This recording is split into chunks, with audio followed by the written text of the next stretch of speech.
जय श्री कृष्ण दोस्तों, पुराणों की रोचक कथाओं चैनल में आपका स्वागत है। मैं शिल्पी। मैं आपके लिए श्री राधा रानी के धरती पर अवतरण की कथा लाई हूँ इस बार। इससे पहले वाली वीडियो में मैंने आपको ये बताया था कि श्री राधा रानी का गोलोक में आविर्भाव कैसे हुआ और उनका नाम राधा ही क्यों पड़ा।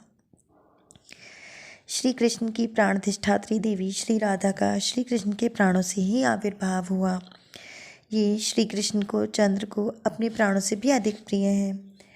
जब श्री राधा रानी का गोलोक में आविर्भाव हुआ, उसी समय श्री राधा के रोमकूपों से लक्ष कोटि गोप सुंदरियाँ प्रकट हुईं। वास्तव में तो यह आविर्भाव की लीला प्रपंच की दृष्टि से ही हुई है, अन्यथा प्रलय, सृजन, फिर संहार, फिर सृष्टि, इस प्रवाह से उस पार श्री राधा की और राधाकांत की लीला, उनका नित्य निकुंज विहार तो अनादिकाल से नित्य दो रूपों में प्रतिष्ठित रहकर चल रहा है एवं अनंत काल तक चलता रहेगा। प्रलय की छाया उसे छू नहीं सकती, सृजन का कंपन उसे उद्वेलित नहीं कर सकता। श्री राधा का यह आविर्भाव तो प्रपंचगत कतिपय बड़भागी ऋषियों की चित्तभूमि पर कल्प के आरंभ में उस लीला का उन्मेष किस क्रम से हुआ, इसका निदर्शन मात्र है। प्रपंच में अवतरण की भूमिका। गोलोकेश्वर नाथ, मेरे प्रियतम, तुमने गोलोक की मर्यादा भंग की है। नेत्रों में अश्रु भरकर रोष कंपित कंठ से श्री राधा रानी ने गोलोक बिहारी से कहा तथा कहकर मौन हो गईं। श्री कृष्णचंद्र ने जान लिया कि मेरे विरजा बिहार की घटना से प्रिया के हृदय में दुर्जय मान का संचार हो गया है तथा इस मान से निर्गत शत सहस्त्र आनंद की धाराओं में अवगाहन कर गोलोक बिहारी रासेश्वरी श्री राधा को मनाने चलते हैं। श्री कृष्णचंद्र की आह्लादिनी शक्ति, महाभाव स्वरूपा श्री राधा की मान लीला, मान रहस्य प्राकृत मन से समा ही नहीं सकता। इसे तो प्रेम विभावित चित्त ही ग्रहण करता है। अनंत जन्मार्जित साधना के फलस्वरूप चित्त में यह वासना, यह इच्छा उत्पन्न होती है कि श्री कृष्ण को मुझसे सुख मिले। इसी इच्छा का नाम प्रेम है, किंतु यह इच्छा प्राकृत मन की वृत्ति नहीं है।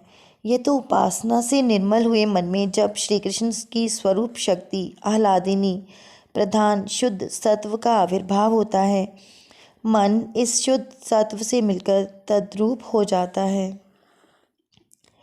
यह महाभाव महासागर कितना अनंत अपरिसीम है। एकमात्र श्री कृष्णचंद्र को ही सुख पहुँचाने की कैसी इच्छा, इसमें कैसी कैसी तरंगें उठती हैं। एक एक तरंग श्रृंगार रसराज मूर्ति श्री कृष्ण के लिए कितने परमानंद का सृजन करती है, इसका अनुमान प्रेम स्वरूप, प्रेम जिस मन में प्रेम समाया हुआ है वही इसको अनुभव कर सकता है। श्री कृष्ण मनाते हैं और श्री राधा नहीं मानती। उस समय आनंद रूप श्री कृष्ण के हृदय में जो सहस्त्र सहस्त्र आनंद धाराएं बहने लगती हैं, उनका परिचय बड़ी सौभाग्य से ही मिलता है तथा परिचय मिलने पर ही यह प्रत्यक्ष होता है कि इस मान में स्वार्थमूलक घृणित कुटिलता की तो गंध भी नहीं है। यह तो सर्वथा श्री कृष्ण सुखेच्छामयी प्रीति की एक छवि है। अस्तु, गोलोक बिहारी श्री कृष्ण के मनाने पर भी श्री राधा का कोप आज शांत नहीं होता। तभी श्री राधा का यह मान सुदामा गोप के लिए असह्य हो जाता है। वह कटु शब्दों में गोलोक बिहारिणी की भर्त्सना करने लगता है। श्री राधा और भी कुपित हो उठती हैं। कोप अंतर में सीमित न रहकर वाग्वज्र के रूप में बाहर निकल पड़ता है और रोष में भरी श्री राधा बोल उठती हैं, सुदाम, मुझे शिक्षा देने आए हो, मेरे तप्त हृदय को और भी संतप्त करने आए हो। यह तो असुर का कार्य है, फिर असुर ही क्यों नहीं बन जाते। जाओ, सचमुच असुर योनि में ही कुछ देर घूमते रहो। सुदामा गोप कांप उठता है, पर साथ ही क्रोध से नेत्र जलने लगते हैं। वह कह उठता है, गोलोकेश्वरी, तुम में सामर्थ्य है, तुमने इस वाग्वज्र से मुझे नीचे गिरा दिया। ओह, और कोई दुख नहीं, किंतु श्री कृष्णचंद्र से तुमने मेरा क्षणिक वियोग करा दिया है। मेरे प्राणों की संपत्ति तुमने ले ली है। देवी, श्री कृष्ण के वियोग में दुख का अनुभव तुम्हें नहीं है, इसलिए यह दुख तुमने मुझे दिया है।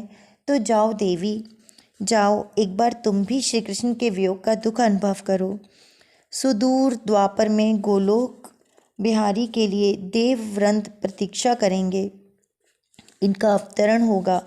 उसी समय गोप कन्या के रूप में भारतवर्ष में तुम भी अवतरित हो जाओ। गोप सुंदरियों के रूप में तुम्हारी ये सखियां भी अवतरित हो जाएंगी, तुम्हारी चिर संगिनी रहेंगी। पर श्री कृष्ण 100 वर्ष के लिए तुमसे अलग हो जाएंगे। 100 मानव वर्ष श्री कृष्ण का वियोग का दुख का अनुभव करो, स्वयं अनुभव कर लो। प्रियतम, श्री कृष्ण चंद्र का वियोग का दुख कोटि कोटि नरक यंत्रणाओं से भी अधिक भीषण होता है। यह कहते कहते सुदामा के नेत्रों से अश्रु प्रवाह बह चलता है।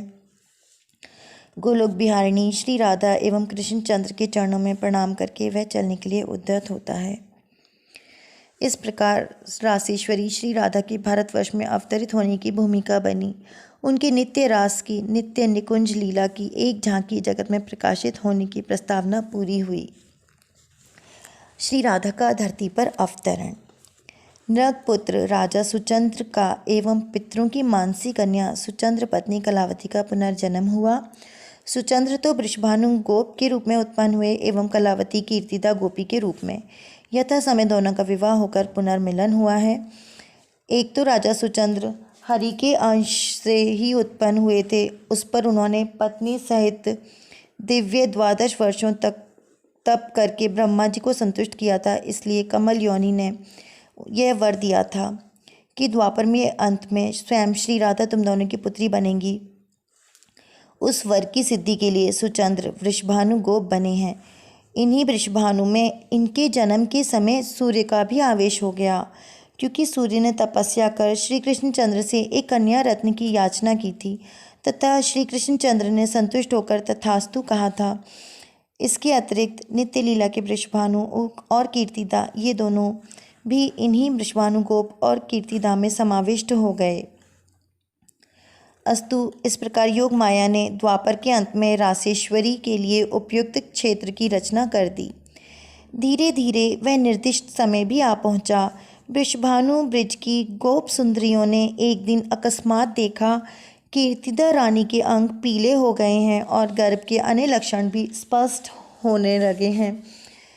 फिर तो उनके हर्ष का पार ही नहीं रहा। कानों कान यह समाचार वृषभानु ब्रिज में सुख स्रोत बनकर फैलने लगा।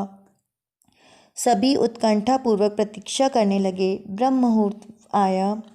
भाद्रपद की शुक्ला अष्टमी है, चंद्रवासर है, मध्याह्न है।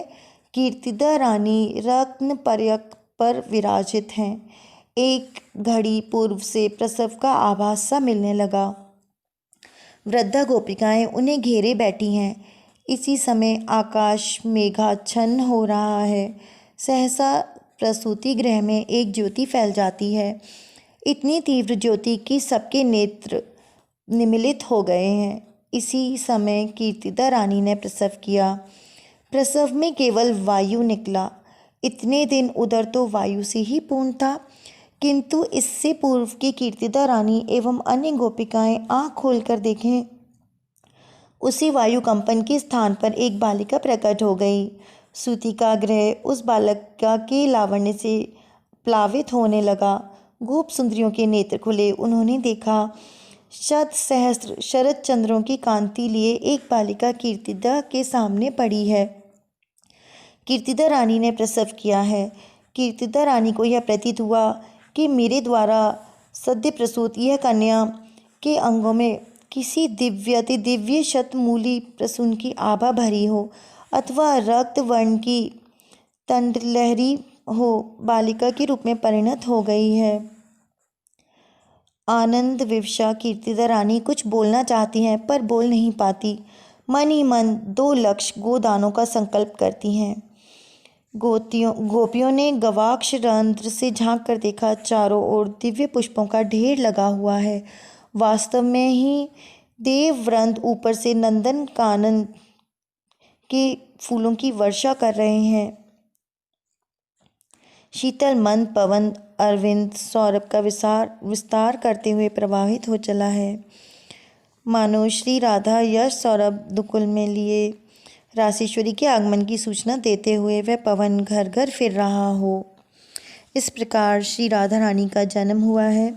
संयोग की बात है, आज ही कुछ देर पहले श्रृंगी, गर्ग एवं दुर्वासा ऋषि वहाँ आए हुए हैं।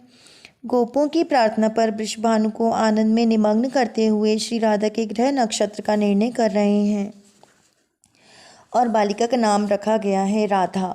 राधिका नाम वृषभानु और कीर्तिदा दोनों ने मिलकर रखा। लोहित वर्ण की होने के कारण राधिका नाम जगत में विख्यात हुआ है। जय श्री कृष्ण। दोस्तों, अगर आपको मेरी कहानी अच्छी लगी हो तो आप मेरे वीडियो को लाइक करें, शेयर करें और चैनल को सब्सक्राइब करें। जय श्री राधा रानी, जय श्री कृष्ण।